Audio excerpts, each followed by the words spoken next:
اور خاص طور پر بہت سے کام ایسے ہوتے ہیں گناہ کے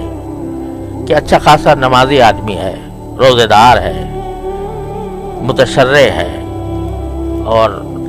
نماز باجماعت کا پابند ہے، سبھی کچھ ہے، لیکن کسی ایک خفیہ گناہ میں اس طرح مبتلا ہے کہ اس سے رہائی نہیں ہو رہی، جانتا ہے کہ گناہ کر رہا ہوں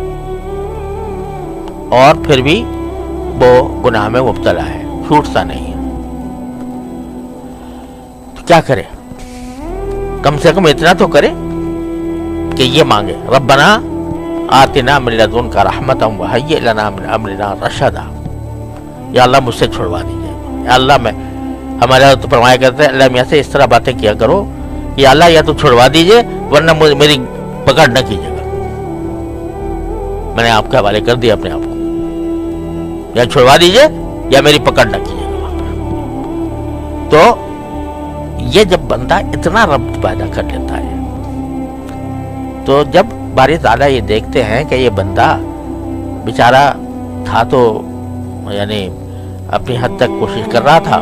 لیکن نفس اس کے اوپر غالب آ گیا تھا، شیطان اس پر غالب آ گیا تھا،